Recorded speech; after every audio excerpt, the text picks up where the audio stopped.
Hi everybody, this is Christine from the Door Doctor, and today we're going to be making a very simple and commonly used flower center made out of loops of this flexible jute tubing.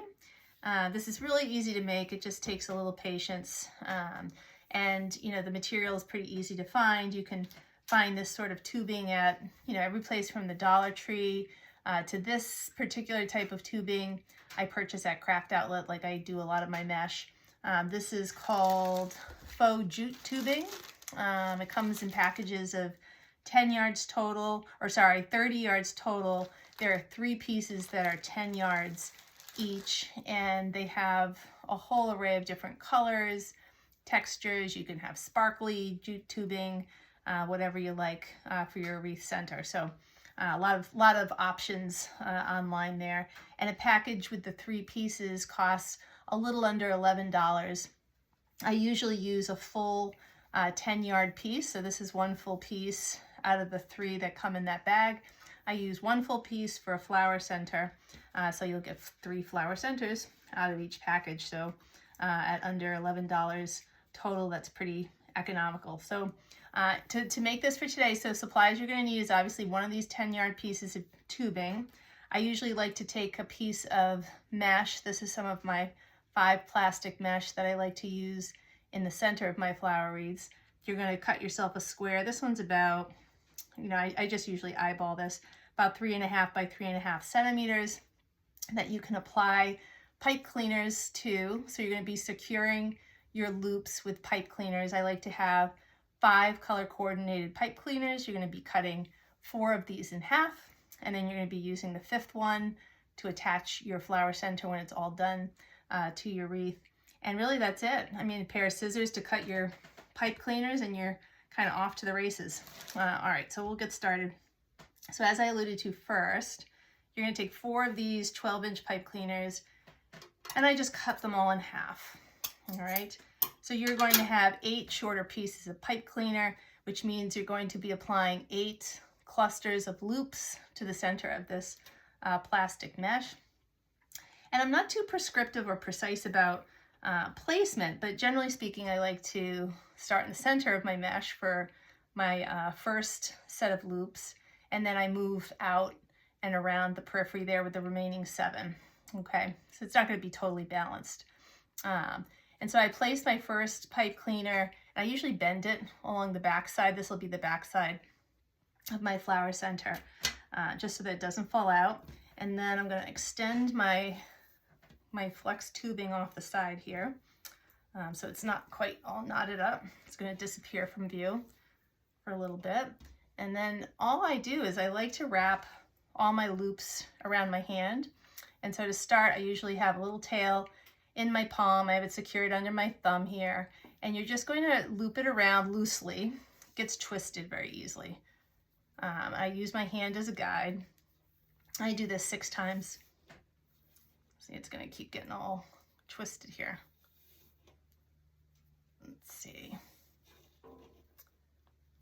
And so there you have 6 loops around my hand, and then you're going to pinch it, slip it off your hand, and then I take these loose sides, or the other end opposite the pinched part. You're going to pinch it there and bring it all together, so it almost looks like a little bow, or the middle of a bow tie. And then you're going to stick this right next to the upper piece of your pipe cleaner. I'm going to try to show that without letting go. That's going to be a trick. So let's see. There's where it's coming out, and then you're going to loop this over the center here and back down through your mesh. The hardest part for me today is doing this on camera. All right, so, and then usually I like, before I twist my pipe cleaner on the back, I like to make sure that both sides of this little bow tie are more or less even, so I usually pull with my fingers a little bit, and then you secure it along the back side by twisting your pipe cleaners. Okay, make sure that's tight. I'll snip a little bit of the extra off, and that's number 1. Now you have this tail here. Usually I like to start number 2, probably 2 or 3 plastic squares away from the base of the first one. And again, I bend the back so it doesn't fall out of there. Bring some more of my tubing back onto the table here. And then you're going to again grab this with your hand and wrap 6 times, or make six passes total around your fingers. All right. And try to make them as even as you can, but certainly it doesn't have to be precise. I'm going to slide that off my hand, pinch them together, and then you're going to place them right on top of that pipe cleaner. Just going to use my table to hold things and get my pipe cleaner through to the back of the mesh. All right, so the pipe cleaner's in the back. I'm just going to even these out. Make sure the pipe cleaner loop is more or less in the middle, and then tighten on the back.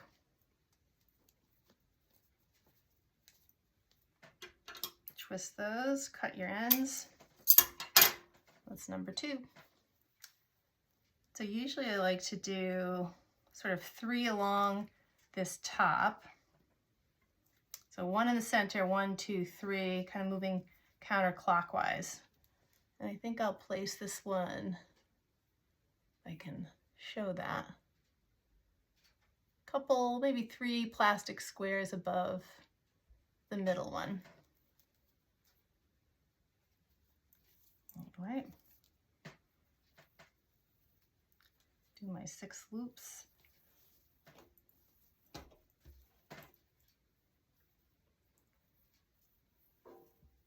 You can probably do 7 here or there, but you'll run out sooner. So I usually start with 6. And then if I have a little extra at the end, you can certainly use that. Ooh, I'm getting very knotted. I might have to take a break here and unknot. There we go. There we go. So 6.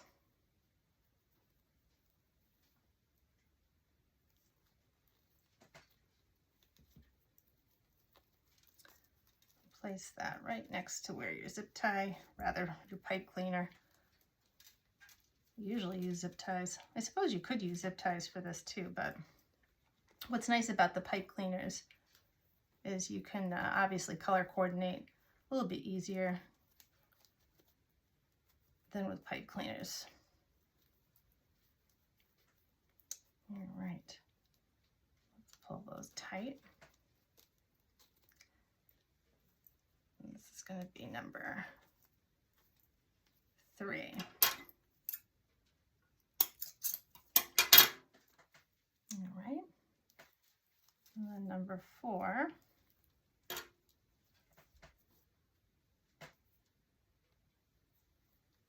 Just working our way around the back here.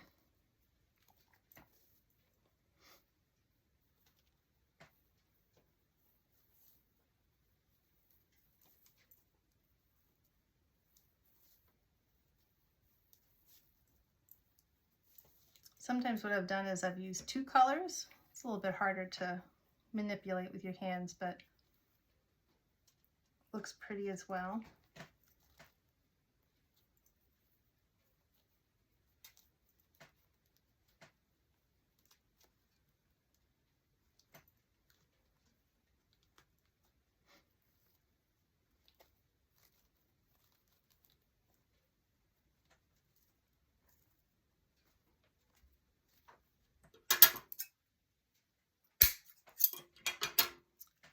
Number 4.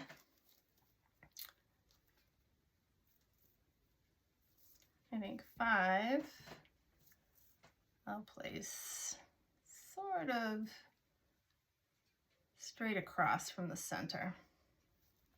Try not to bump up against the edge of your plastic too much. When I first started making these flower centers, I remember thinking that they looked unfinished when you first make them, but once you attach them to your flower center and you shape them a little bit, it makes a little bit more sense. They'll look a little crazy when you first finish doing it like this. You just have to kind of trust that it all works out.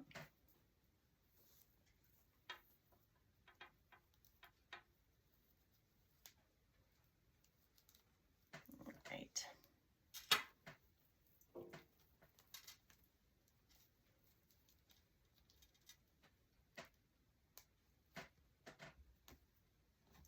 Here's number 5. I think number 5. Losing track. Make sure those are even. A little pull.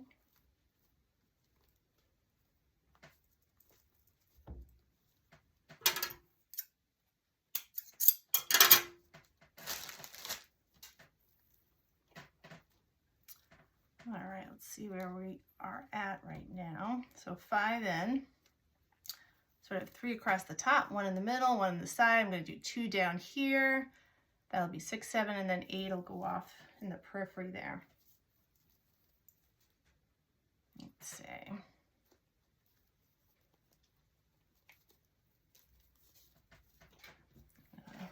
Unravel here.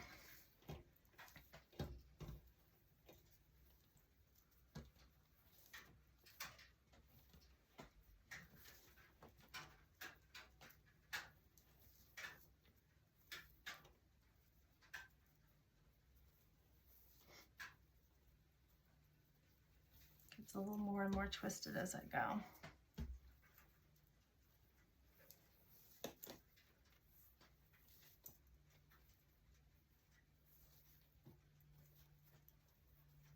All right.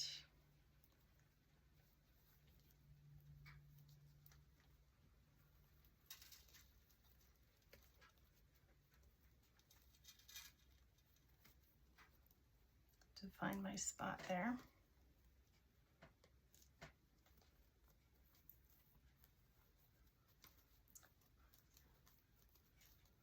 Will start to look very crowded as you get towards the end.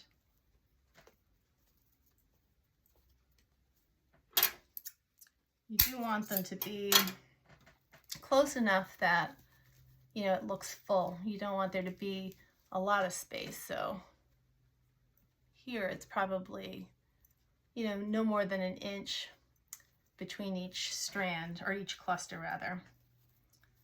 Let's see, I got a big knot here. Let me take care of this before we do number 7 there. All right, I'm going to do number 7 in this corner. Again, doesn't have to be perfect. You're not going to notice from the other side.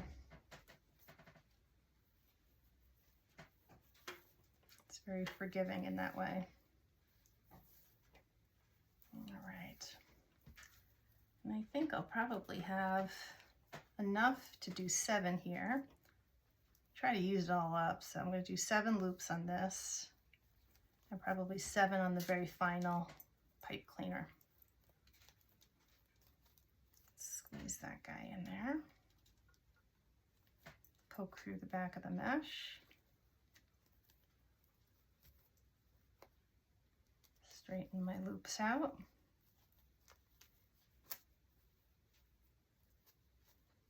And tighten that.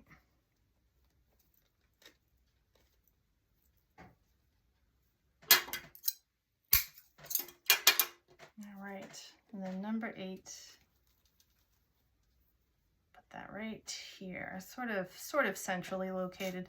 It should form an approximation of a circle, because you want this to be a rounded flower center, obviously. You don't want it to look too boxy.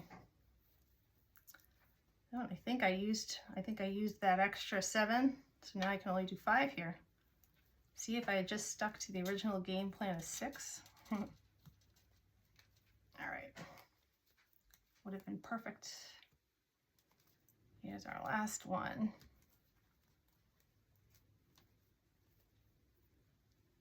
Pull that little tail out. The same technique.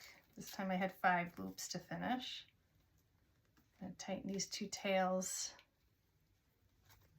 The pipe cleaner, twist it, trim it. And then I'll trim this little extra piece.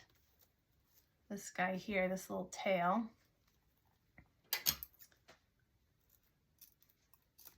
All right, get rid of that. And so this will be what you're left with. Looks a little, like I said, a little wild when it's not in the center of your wreath yet, but that'll shape up once you have it there.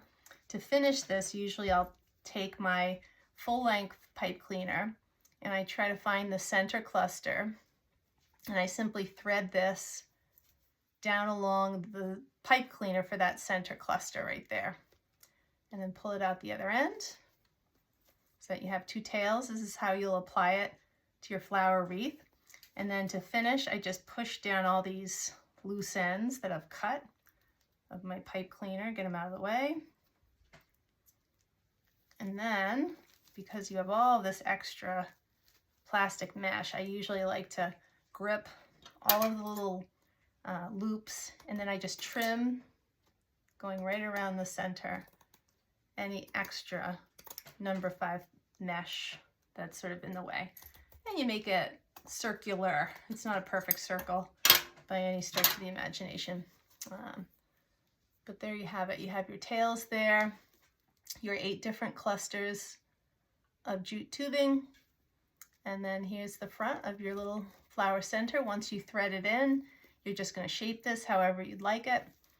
Really pretty, really simple, very economical. Hope that helps.